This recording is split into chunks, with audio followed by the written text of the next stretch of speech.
di halaman 223, di mana di sini Kiai Haji Agus Sunyoto juga menyebutkan ya, menurut naskah sejumlah historiografi jenis babat yang lebih tua, Sunan Bonang adalah putra Sunan Ampel, sesepuh Wali Songo yang ibunya berasal dari negeri Campa dan ayahnya dari Samarkand. Itu berarti nasab Sunan Bonang dari jalur laki-laki merujuk ke Samarkand, sebuah negeri di Uzbekistan, dan tidak merujuk ke Yaman. Assalamualaikum warahmatullahi wabarakatuh, para pemirsa, para netizen yang dimuliakan Allah Subhanahu wa Ta'ala. Salam sejahtera untuk kita semua, untuk semua saudara-saudara sebangsa dan setanah air, dimanapun Anda berada. Masih bersama dengan saya, Abdul Aziz Jazuli, di channel saya ini. Dan Alhamdulillah ini saya baru mendapatkan satu karya baru ya, dari karyanya Kiai Haji Imaduddin Usman Al-Bantani, yang berjudul I'anatul Akhyar fi Jawabi Syekh Muhammad Abdullah Mukhtar fi Nasabi Ba'alawi ila Sayyidil Abrar, karya dari Kiai Haji Imaduddin Usman Al-Bantani. Dan kitab ini, motifnya, kitab ini ditulis bagaimana disebutkan di dalam muqaddimahnya ya, di dalam khutbatul kitabnya, di mana beliau mengatakan di sini, amma ba'du faqad ja'ani kitabun musamma bil husamil maslul fi unuki man abtala silsilata dzurriyyatir rasul Abi Fatimatil Batul. Sungguh telah datang kepadaku sebuah kitab, sebuah buku yang bernama Al-Husamul Maslul fi unuki, di lehernya. Jadi Al-Husam itu artinya pedang yang terhunus. Di lehernya seseorang yang membatalkan silsilah dzurriyyat Rasul Abi Fatimah, yaitu Rasul Shallallahu Alaihi Wasallam.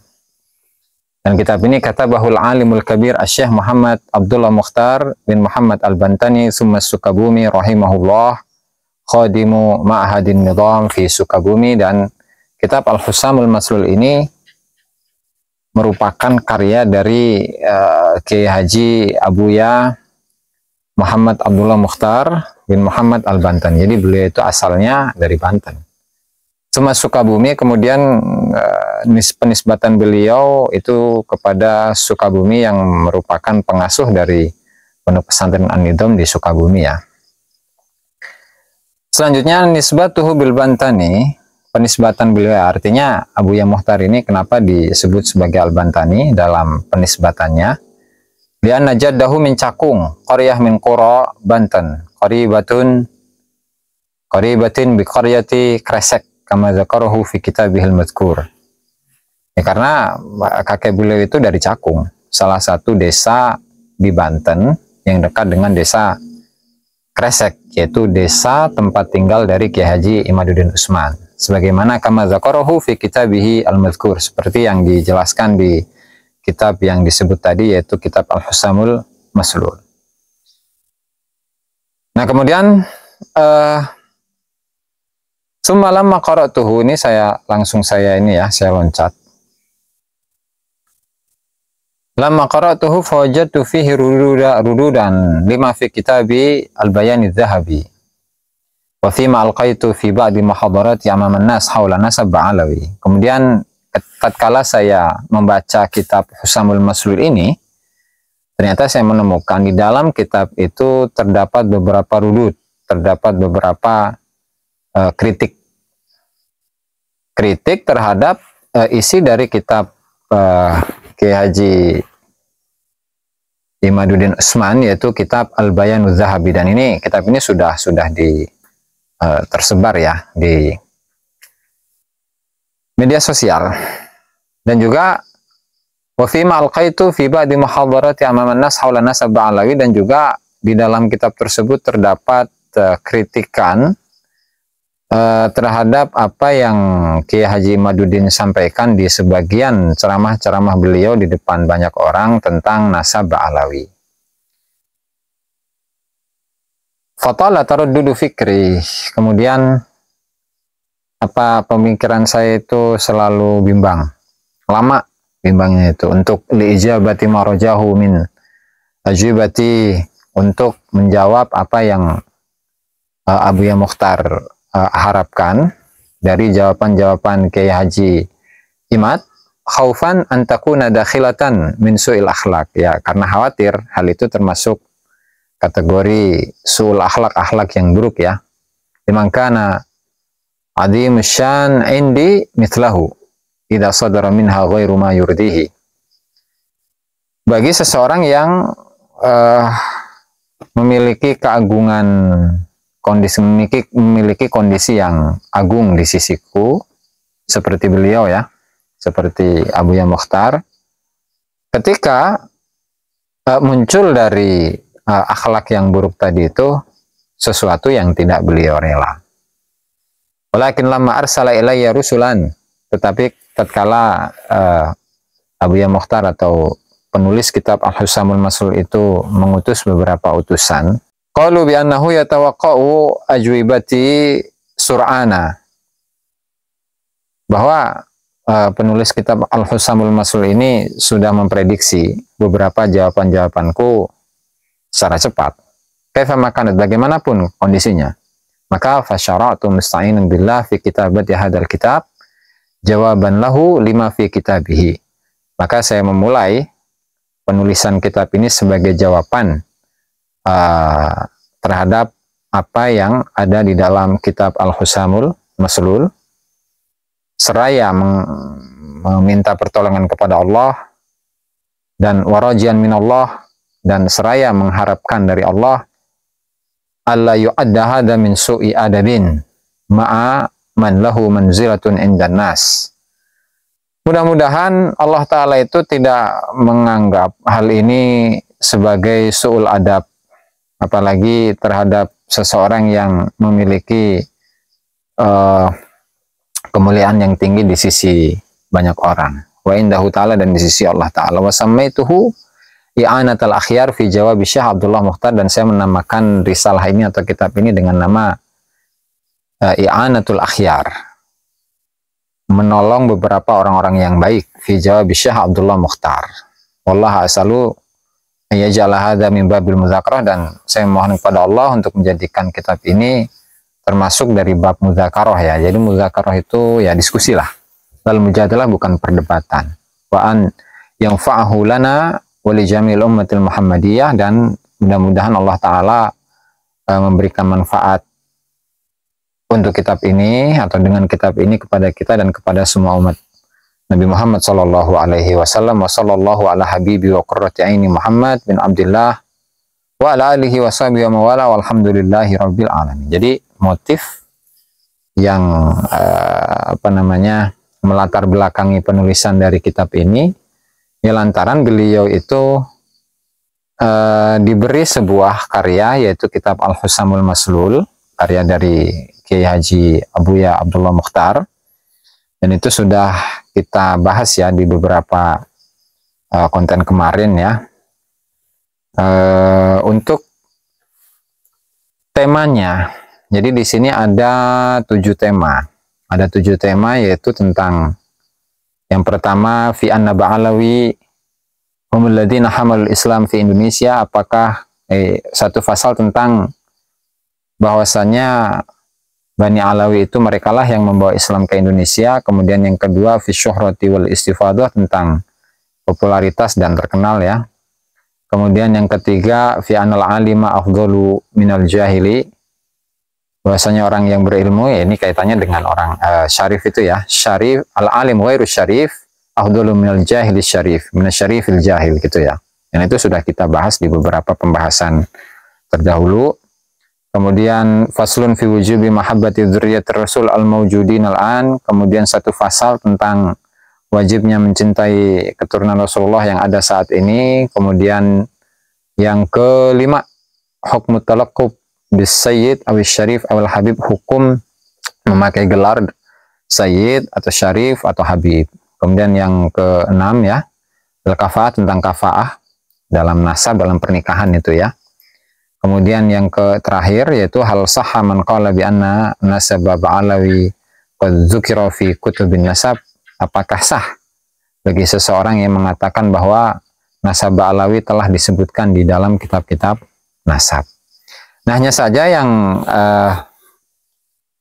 membuat saya tertarik ya untuk katakanlah mereview ya, atau mungkin bisa dikatakan menambahkan materi yang ada di dalam kitab I'anatul Akhyar ini. Jadi sebenarnya untuk tema-tema yang disebutkan di sini itu sudah berkali-kali ditulis oleh Kiai Haji Imaduddin di dalam tulisan beliau yang saat itu dimuat di dalam website Nahdlatul Ulum itu ya .com.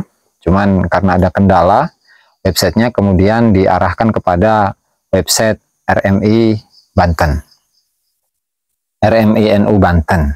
Itu bisa ditelaah di sana. Dan kurang lebih ya sebenarnya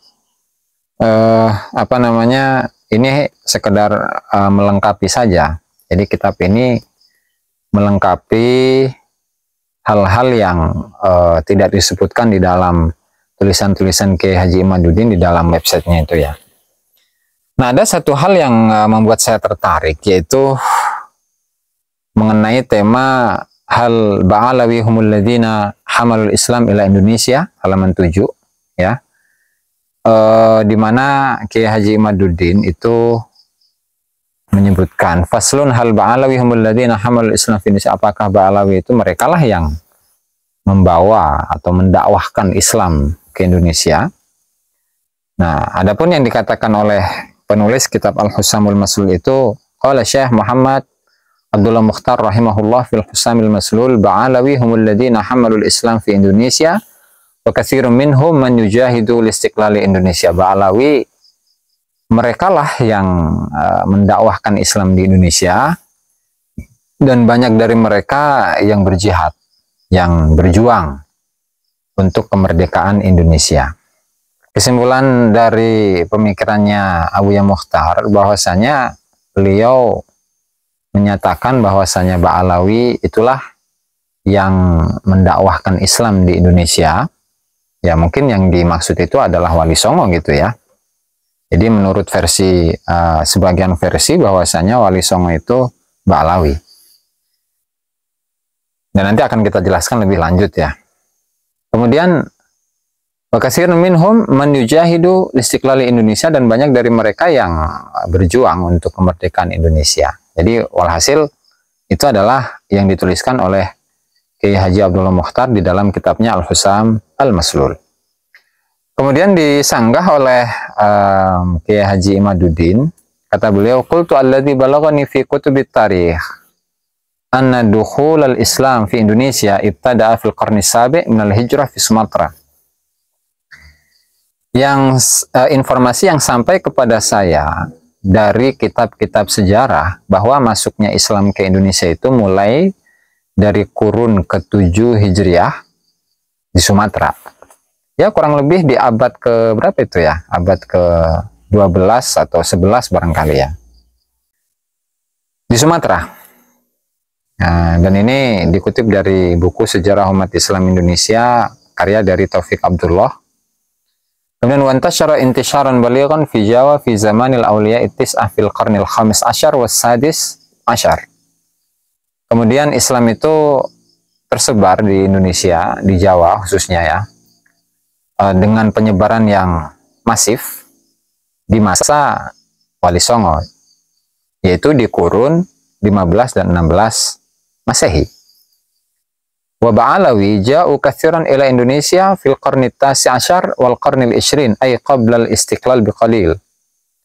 Dan Ba'alawi itu datang secara banyak ke Indonesia itu di kurun ke-19 dan 20, yaitu sebelum kemerdekaan atau masa dekat sebelum kemerdekaan.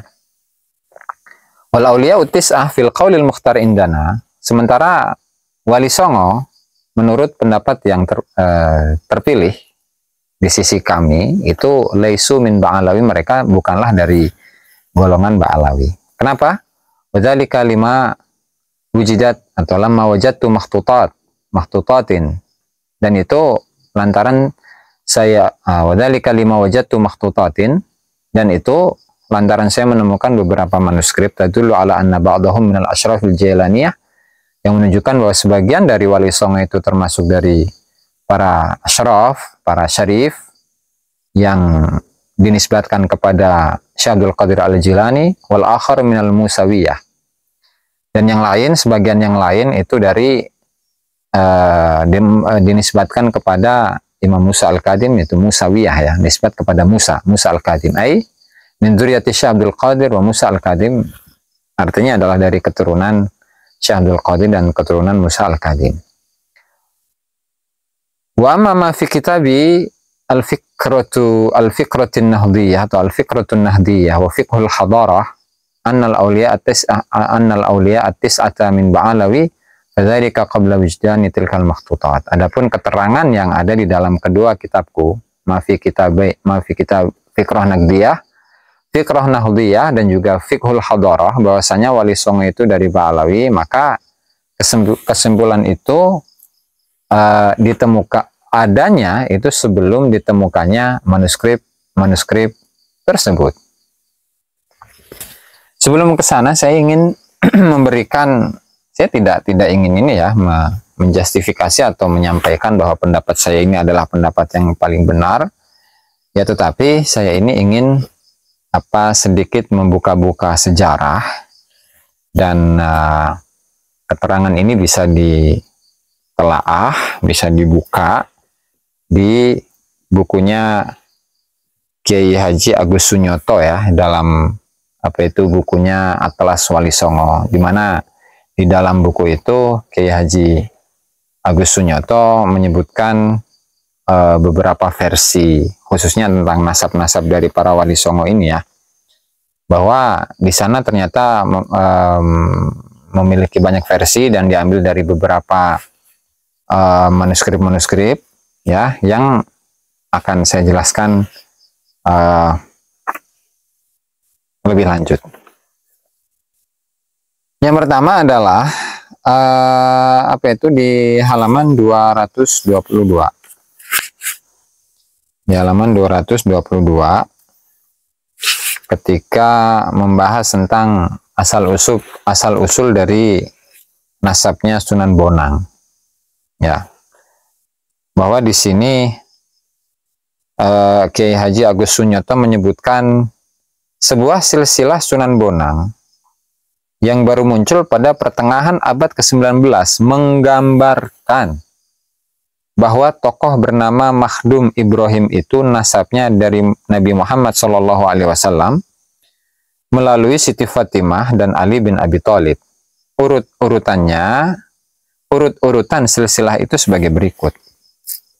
Di Makhdum Ibrahim Sunan Bonang memiliki ayah Raden Rahmat Sunan Ampel, memiliki ayah Said Ahmad Rahmatillah, memiliki ayah Maulana Malik Ibrahim, memiliki ayah Jamaluddin Akbar Khan, Syekh Jumadil Kubra, memiliki ayah Ahmad Jalaluddin Khan, memiliki ayah namanya Abdullah Khan, memiliki ayah Abdul Malik Al-Muhajir An-Nasr Abadi, kemudian Alawi Amul Faqih Al-Hadrami, kemudian Muhammad Sahib Mirbat, dan ke atas lagi kepada silsilah Ba'alawi.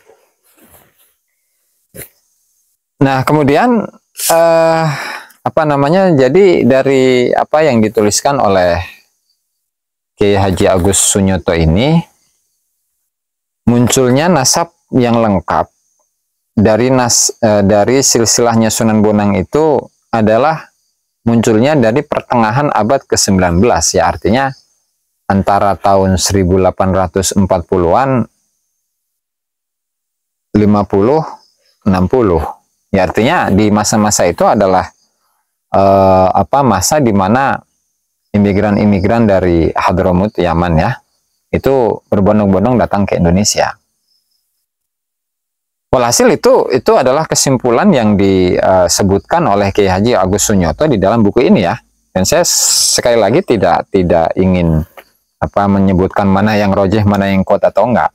Tapi ini hanya sekedar menyebutkan versi dari Kiai Haji Agus Sunyoto di dalam bukunya. Oke, selanjutnya apa namanya, saya bacakan secara lengkap ya. Menurut naskah sejumlah historiografi jenis babat yang lebih tua, Sunan Bonang adalah putra Sunan Ampel, sesepuh Wali Songo yang ibunya berasal dari negeri Campa dan ayahnya dari Samarkand. Itu berarti nasab Sunan Bonang dari jalur laki-laki merujuk ke Samarkand, sebuah negeri di Uzbekistan, dan tidak merujuk ke Yaman. Babat Cirebon, Babat Risakipun Majapahit, dan Hikayat Hasanuddin menyebut bahwa Ibrahim Asmarakandi, ayah Sunan Ampel, asalnya dari negeri Tulen, atau Tulen, yaitu nama tempat di tepi Laut Kaspia yang masuk wilayah Kazakhstan. Jadi kalau versi yang pertama, versi Ba'alawi itu munculnya di pertengahan abad ke-19 Masehi. Nah, kemudian kalau melihat babat yang lebih tua atau catatan yang lebih tua, jadi justru silsilah atau nasabnya Sunan Ampel itu leluhurnya itu berada di Samarkand, ya, atau salah satu daerah di Uzbekistan, dan tidak merujuk ke Yaman, ya kan? Bahkan ayah dari Sunan Ampel, yaitu Syekh Ibrahim Asmarakandi, itu asalnya adalah Tulen, negeri Tulen, yaitu nama satu tempat di Laut Kaspia yang masuk wilayah Kazakhstan. Nah, ini adalah salah satu atau dua versi mengenai nasab atau silsilahnya Sunan Bonang yang disebutkan di dalam kitab, di dalam buku Atlas Wali Songo yang disusun oleh Kiai Haji Agus Sunyoto. Ya, itu di halaman 222 sampai halaman 223. Nah, kemudian di halaman berapa itu? 270. Ketika membahas tentang nasabnya Sunan Gunung Jati ya. Jadi kalau di naskah Carita Purwaka Caruban Nagari, ayahanda Sunan Gunung Jati ialah Sultan Mahmud yang bernama Syarif Abdullah, putra Ali Nurul Alim dari Bani Hashim, keturunan Bani Ismail, yang berkuasa di Ismailiyah, negeri Mesir, yang wilayahnya mencapai Palestina, kediaman Bani Israel. Nah, kalau di sini disebutkan ya, dari naskah Mertasinga, itu menyebutkan nasab yang lumayan ringkas ini, karena hanya menyebutkan beberapa nama saja. Nah, ini saya sebutkan ya, ini di halaman 270. Syarif Hidayatullah atau Sunan Gunung Jati, kemudian Sultan Hud yang berkuasa di negara Bani Israel, yang menikah dengan Nyi Rara Santang, kemudian berayahkan Raja Udara, Raja Mesir, kemudian berayahkan Jumadil Kubro, Syekh Jumadil Kubro, Raja Besar di negeri Kuswa, kemudian berayahkan Zainal Kabir, berayahkan Zainal Abidin, berayahkan Husain, berayahkan Siti Fatimah yang menikah dengan Ali bin Abi Thalib, berayahkan Nabi Muhammad Shallallahu Alaihi Wasallam. Jadi di sini hanya menyebutkan beberapa nama saja. Itu versi Purwaka Caruban Nagari. Itu ada berapa nama nih? 1, 2, 3, 4, 5, 6, 7, 8, 9 ke Rasulullah. Nah, tentu dengan hanya menyebutkan 9 nama tentunya ada beberapa kekurangan ya, karena kalau tidak salah di masa Wali Songo itu rata-rata nasabnya itu berapa itu? Sekitar 22-an gitu ya. Cuma di sini hanya menyebutkan 9 nama. Ya, walhasil di situ ada beberapa hal yang perlu dilengkapi. Nah, kemudian selanjutnya naskah Negara Kertabumi yang menjadi rujukan ini di halaman 272. Naskah Negara Kertabumi yang menjadi rujukan Serat Purwaka Caruban Nagari tak berbeda menuturkan bahwa Syarif Hidayat yang masyhur dengan sebutan Sunan Gunung Jati asal orang tuanya dari daerah Mesir, tepatnya di daerah Ismailiyah yang berkuasa atas Bani Israel di Palestina. Yang menarik, adik Raja Mesir yang menjadi Mahapatih bernama Unkajutra, nama yang sama sekali bukan Arab, tapi lebih dekat dengan nama Yahudi dari klan Jutra atau Jethro. Setelah 2 tahun melahirkan Syarif Hidayat, Nyi Rara Santang dikisahkan hamil dan melahirkan lagi seorang putra yang dinamai Syarif Nurullah. Tidak lama sesudah itu, suami Syarif Abdullah wafat dan kedudukannya sebagai raja digantikan oleh adiknya Ungkajutra yang bergelar Raja Onkah. Berdasarkan sumber Sajarah Wali, Nagara Kertabumi, Serat Purwaka Caruban Nagari, Sejarah Banten Rantai-Rantai, dan Sajarah Banten, diketahui bahwa Syarif Hidayat yang masyhur disebut Sunan Gunung Jati itu leluhurnya berasal dari Mesir, yaitu Sultan Hud, Raja Bani Israel yang terhitung keturunan Nabi Muhammad SAW dari jalur Zainal Kabir, keturunan Imam Ali Zainal Abidin bin Imam Hussein bin Fatimah binti Muhammad SAW. Nah, jadi dari versi ini ya yang disebutkan oleh Kiai Haji Agus Sunyoto di dalam kitabnya, di dalam bukunya Atlas Wali Songo, itu tidak menyebutkan bahwasanya Sunan Gunung Jati itu adalah memiliki nasab yang bersambung kepada Ba'alawi. Itu ya. Kemudian selanjutnya,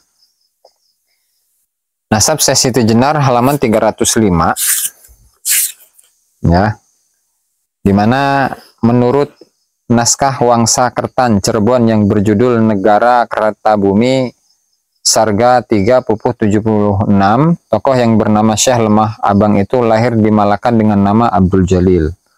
Ia putra Syekh Datuk Soleh. Naskah Wangsa Kertan yang lain berjudul Pustaka Raja-Rajai Raja-Rajai Bumi Nusantara Jilid 2 menyebutkan bahwa silsilah Lemah Abang yang bernama pribadi Syekh Datuk Abdul Jalil itu berujung kepada Nabi Muhammad SAW, turun melalui Fatimah dan Ali bin Abi Thalib, turun ke Husain, terus ke Ali Zainal Abidin, turun ke Ja'far Shadiq hingga Maulana Abdul Malik yang tinggal di Barata Nagari. Maulana Abdul Malik dari Barata Nagari ini menurunkan Al-Amir Abdullah Khanuddin, menurunkan Al-Amir Ahmad Syah Jalaluddin, yang juga dikenal dengan nama Syekh Qadir Kailani. Al-Amir Ahmad Syah Jalaluddin atau Syekh Qadir Kailani menurunkan Maulana Isa alias Syekh Datuk Isa yang tinggal di Malaka Nagari. Syekh Datuk Isa dikisahkan memiliki putra Syekh Datuk Ahmad dan Syekh Datuk Soleh. Syekh Datuk Ahmad berputra Syekh Datuk Bayan dan Syekh Datuk Kahfi. Sedangkan Syekh Datuk Soleh berputra Syekh Datuk Abdul Jalil yang kelak masyhur disebut Syekh Lemah Abang atau Syekh Siti Jenar. Demikianlah Syekh Datuk Abdul Jalil alias Syekh Lemah Abang adalah saudara sepupu Syekh Datuk Kahfi, pengasuh pesantren Giri Amparan Jati dan guru dari penguasa Cirebon, Pangeran Cakrabuana alias Sri Mangana. Nah, jadi dari versi ini bahwasanya Syekh Datuk Kahfi dengan Syekh Siti Jenar itu adalah dua saudara sepupu ya. Jadi sama-sama memiliki kakek yaitu Syekh Datuk Ahmad. Syekh Datuk Ahmad ini merupakan kakek dari Syekh Datuk Kahfi dan juga Syekh Siti Jenar. Itu ya. Nah, berarti di sini pun sama, tidak ada keterangan bahwasannya nasabnya Syekh Siti Jenar atau Syekh Datuk Kahfi itu kepada melalui jalur Ba'alawi. Nah, kemudian selanjutnya Sunan Kudus 324 ya di dalam kitab Atlas Wali Songo. Sementara itu silsilah Sunan Kudus menurut versi berasal dari keturunan Sunan Kudus dari Garwa Padmi atau Permaisuri, putri Adipati Terung, diperoleh urutan silsilah sebagai berikut. Sunan Kudus ya, kemudian Kanjeng Sunan Ngudung, Nyi Ageng Manyura menikah dengan Syekh Kaji Ngusman, Syekh Dul Napi menikah dengan putri Prabu Brawijaya V menurunkan Sunan Ampel, Syekh Mahmudinil Kabir, Sayyidina Zainul Kabir, Sayyidina Zainal Abidin, Sayyidina Husain, Sayyidina Ali, kemudian ke Nabi Muhammad Shallallahu Alaihi Wasallam. Ini pun juga sama dengan menyebutkan nasab yang ringkas. Nah, itu adalah versi dari apa? Dari keturunan Sunan Kudus ya. Nah, selanjutnya masih membahas tentang nasabnya Sunan Bonang, Sunan Kudus ya. Sedangkan menurut sumber silsilah yang berasal dari keturunan Sunan Kudus dari istri Dewi Ruhil binti Sunan Bonang, nasab Sunan Kudus adalah sebagai berikut. Sunan Kudus atau Ja'far Shodiq menikah dengan Dewi Ruhil putri Sunan Bonang atau Mahdum Ibrahim dan memperoleh putra Amir Hasan. Ayahnya Usman Haji bergelar Sunan Ngudung di Jipang, Panolan. Berayahkan Ibrahim Asmara Kandi, berayahkan Maulana Jumadil Kubro, berayahkan Zainil Husai, nggak ada N-nya ya, Zaini Al-Husai, kemudian Zaini Al-Kubro, kemudian Zainul Alim, kemudian Zainal Abidin, Sayyidina Husain, Sayyidina Ali, dan Nabi Muhammad Sallallahu Alaihi Wasallam. Jadi ini pun sama, hanya menyebutkan 11 nama. 11 nama dari siapa Sunan Kudus kepada Rasulullah Shallallahu Alaihi Wasallam. Oke, ini hanya beberapa versi ya dari apa yang disampaikan oleh Kiai Haji Agus Sunyoto dalam bukunya Atlas Wali Songo yang mengacu kepada beberapa babat itu yang tadi disebutkan. Nah, lalu kesimpulannya apa? Kesimpulannya adalah ada di halaman 141. Ya, ketika membahas tentang para dai-dai yang atau para wali songo ya, dakwah Islam masa wali songo yang mengajarkan atau menebarkan Islam atau menyebarkan agama Islam di Jawa khususnya atau di Nusantara secara umum. Di halaman 141, Kiai Haji Agus Sunyoto menyimpulkan sekalipun para sejarawan sepakat bahwa peranan Wali Songo dalam dakwah Islam di Nusantara, khususnya di Jawa, sangat dominan pada abad ke-15 hingga ke-16. Namun mengenai asal-usul para Wali Songo yang diliputi berbagai cerita mistis itu terdapat keberagaman penafsiran. Sebagian di antara mereka ditengarai sebagai keturunan orang asing, menilik nama orang tua, cerita asal-usul dan garis silsilah yang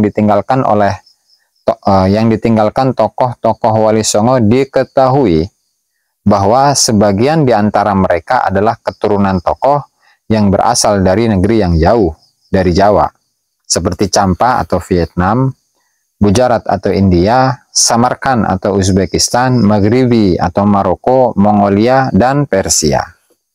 Meski belakangan bermunculan silsilah-silsilah dan cerita-cerita baru yang berusaha menjelaskan susul jalur dari asal-usul para tokoh Wali Songo, namun dalam konteks keilmuan, usaha-usaha tersebut kurang dapat dipertanggungjawabkan secara ilmiah. Nah, sehingga ini adalah sebuah kesimpulannya yang disampaikan oleh Kiai Haji Agus Sunyoto di dalam bukunya Atlas Wali Songo. Jadi memang ada versi nasab dari Wali Songo yang bersambung kepada Ba'alawi. Namun seperti yang dijelaskan tadi di awal, bahwasanya munculnya nasab yang lengkap tersebut dari jalur Ba'alawi itu munculnya adalah di pertengahan abad 19 Masehi. Ya, artinya itu merupakan awal-awal dari masa perpindahan atau imigrasi dari penduduk Hadramut atau penduduk Yaman ke Indonesia. Nah, meskipun ini oleh sebagian orang diyakini ya, tetapi sekali lagi ini dikembalikan kepada masing-masing ya. Ya, artinya yang mempercayai Wali Songo itu keturunan Ba'alawi ya silahkan, tinggal perkuat argumentasinya. Yang mempercayai bahwasannya Wali Songo itu bukan bersambungkan kepada Ba'alawi atau sama, tinggal diperkuat argumentasinya. Nah, namun kemarin setelah adanya pertemuan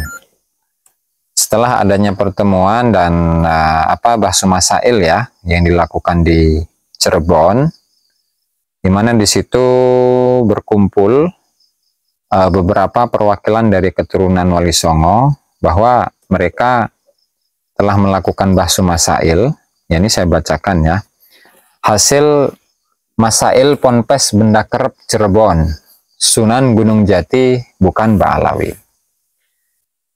Setelah dilakukan diskusi dan bedah nasab, baik dari kajian manuskrip, satu, yang kedua, kajian kitab nasab, yang ketiga, isbat internasional, yang keempat, uji genetika tes DNA, dan dihadiri oleh banyak tokoh lintas keturunan Wali Songo dan terutama keturunan langsung Sunan Gunung Jati, baik dari beberapa keturunan Kesultanan Cirebon dan beberapa keturunan dari Kesultanan Banten, maupun daerah lainnya seperti Purwakarta, Sukabumi, dan Garut.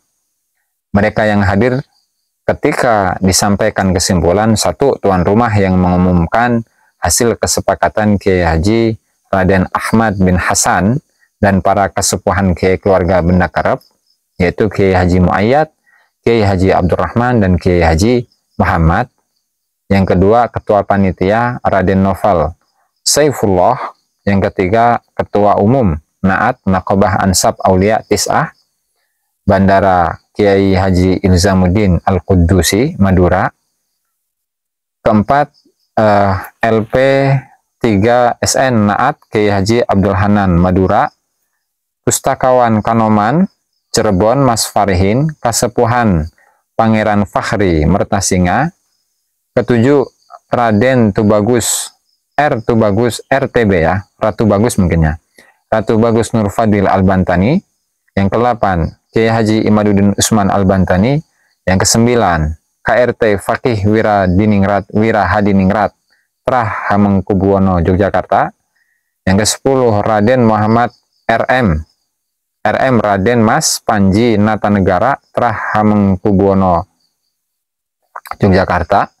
Utusan Patih Khodiron Kanoman Tengku Al-Kusyasi Aceh, Haji Erwin Farsil Syarif Zabidi Madura, Gus Islah Surakarta, dan lain sebagainya. Maka setelah berdiskusi dan melakukan kajian ilmiah, dihasilkan kesimpulan bahwa Sunan Gunung Jati Syarif Hidayatullah bukanlah dari jalur turunan Ba'alawi Yaman, melainkan dari jalur Al-Bukhari, Al-Kazimi, Al-Husaini, dan nasab Ba'alawi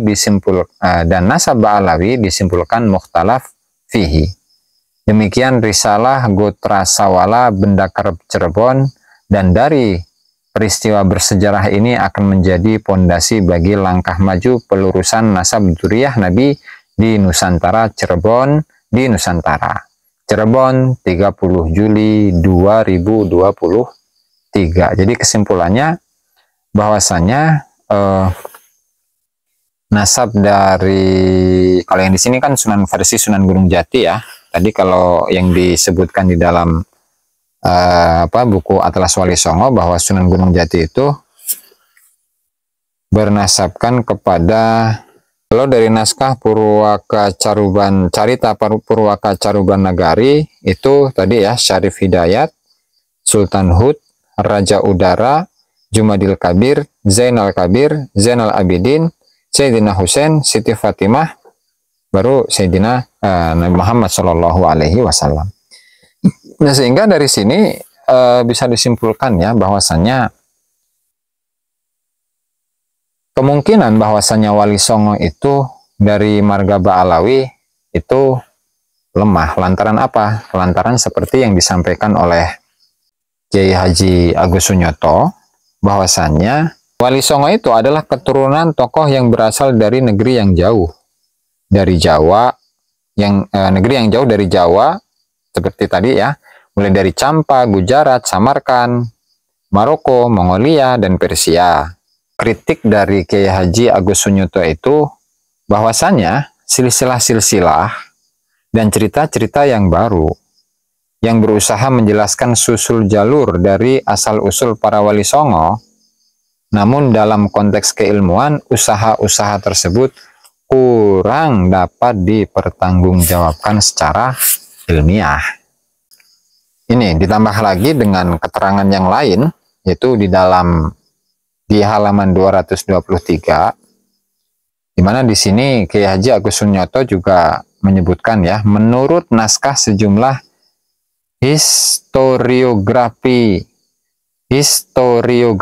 jenis babat yang lebih tua, Sunan Bonang adalah putra Sunan Ampel, sesepuh Wali Songo yang ibunya berasal dari negeri Campa dan ayahnya dari Samarkand. Itu berarti nasab Sunan Bonang dari jalur laki-laki merujuk ke Samarkand, sebuah negeri di Uzbekistan, dan tidak merujuk ke Yaman.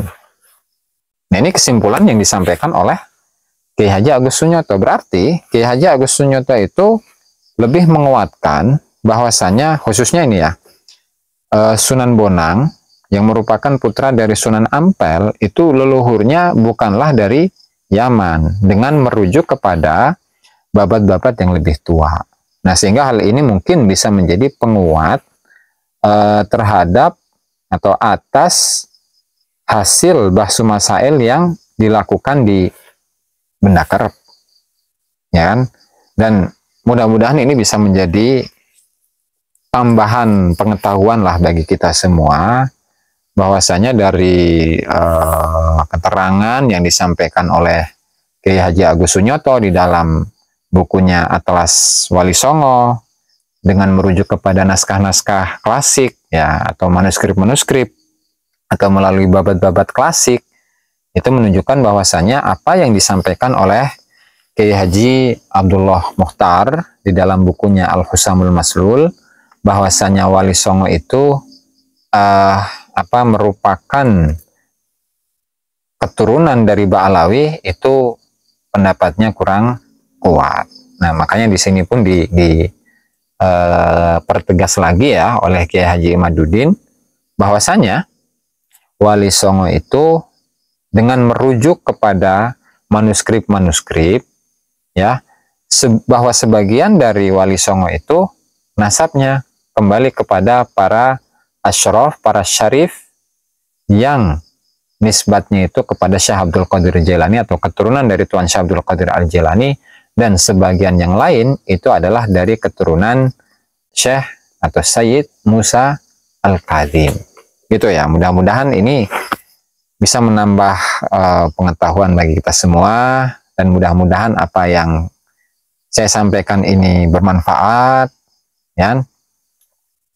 Dan sebelumnya saya mohon maaf jika ada kata-kata yang salah, kurang dan lebihnya saya mohon maaf. Wallahul muwaffiq ila aqwamit thoriq. Wassalamualaikum warahmatullahi wabarakatuh.